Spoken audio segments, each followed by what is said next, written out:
Hi, it's Mary Beth Decker with sacredgrowth.com. I am an intuitive animal communicator, and I'm lucky enough to be here with Dr. Kocen from the Veterinary Holistic Center.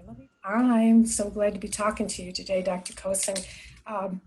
Tell me, again, in your own words, what is the Veterinary Holistic Center?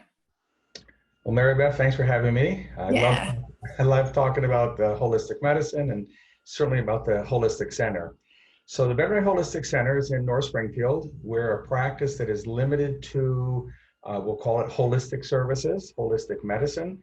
We don't provide any conventional medical therapies, but focus on non-conventional medicines, alternative therapies, as they're called, or holistic medicines. Predominantly acupuncture therapy, Chinese herbal medicine, homeopathy. We have 2 veterinary chiropractors who have joined us.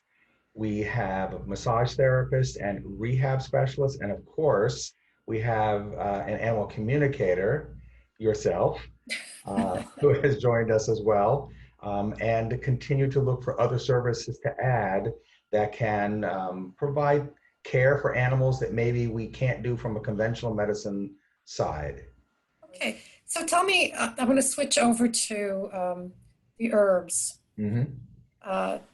How about that? When should people start to think, I wonder if, herbal medicine might help, or should they leave it to you to tell them? But I'm just curious about what stories and when you put the animals on herbal medicines and for what kinds of things.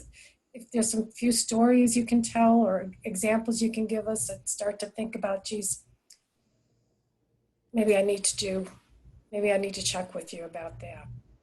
So generally, we prefer people to let us make the decision. Yeah. We have a variety of therapies available, and we're veterinarians also, so we know the strengths of drug therapy, if you will, or if a consult with a specialist might be in order if it hasn't been done. But my experience has been that for the mobility situations, acupuncture works really well.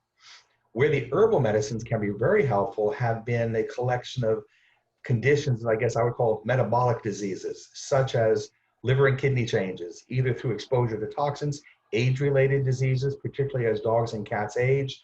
Kidney disease is not an uncommon thing.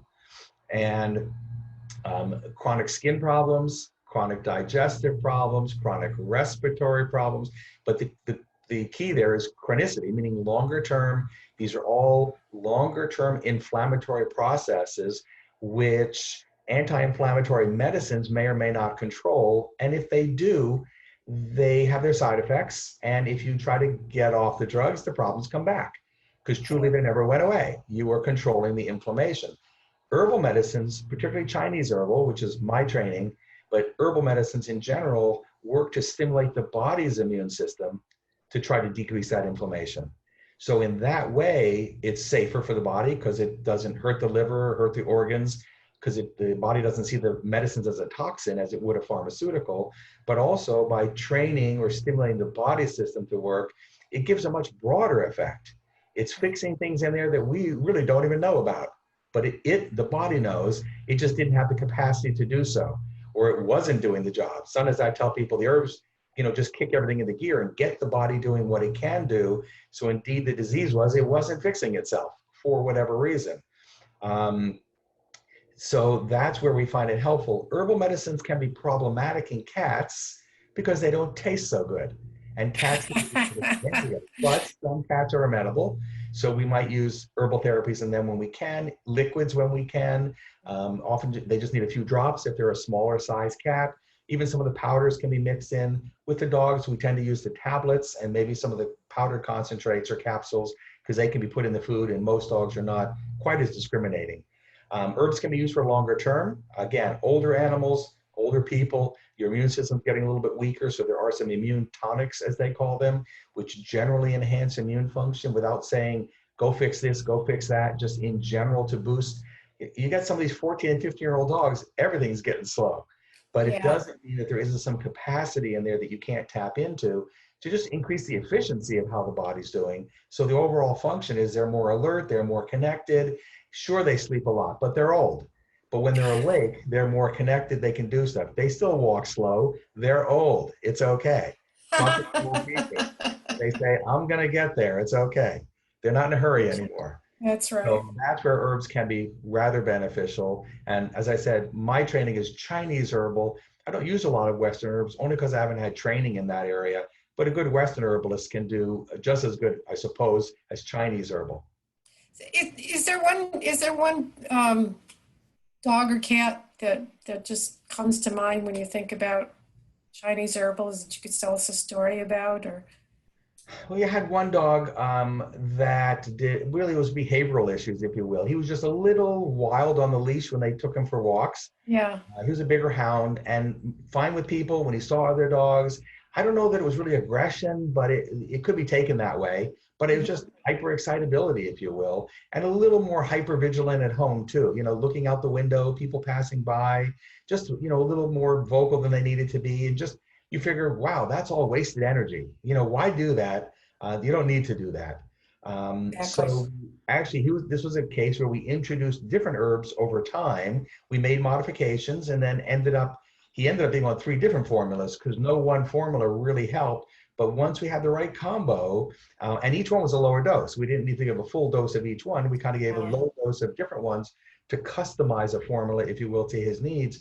He did really well for a really long time. Again, he was in recently. As he aged, he started showing some hind end weakness, so we started some acupuncture with him. And then the question, of course, came up was like, hey, do you think we still need to keep the same herbs going? And I said, he's older. He probably doesn't care as much. Maybe his hearing is down a little bit. His vision is down, age-related changes. So we're going to start weaning him down to, again, see if we can get him off of those over time. Many of the cases we see are not curable. They're definitely treatable, but either because by the time we see them, it's been going on too long, or the nature of the problem, it can't be cured. So they probably, to get the best benefits, they probably can't get off their herbs. The clients can always stop if they want.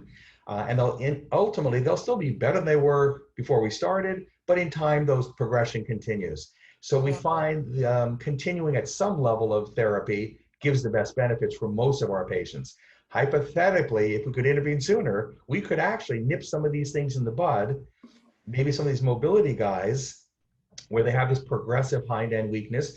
If we started doing acupuncture when they were younger and they were just starting to slow down, and then just do a tune-up 3 or 4 times a year, single treatment would maintain them, which is how it's done in China for people, especially when you're really young. But again, if you don't start till you're older, there's a limit as to how much better you can get and what that interval could be between visits. So that applies to the herbals as well. That maybe if we knew enough to intervene sooner, and again, people come with a second pet sooner. So we are seeing quicker results, maybe faster results, able to get off the herbs, maybe, again, depending on the nature of the problem. But long-term use of herbal medicines is so safe compared to pharmaceuticals that there just haven't been any problems. Thank you so much, Dr. Kocen. I appreciate you taking the time. Mary Beth, thanks for having me. I love talking about this, as you can tell, and we're really happy having you with us here. I think it's a great service, and as you'd imagine, we may be about the only place you could work comfortably so far. That's true. Thank you. I know. I feel it's a great privilege to be part of a team. They're not shocked when they hear we have a communicator here. So That's right.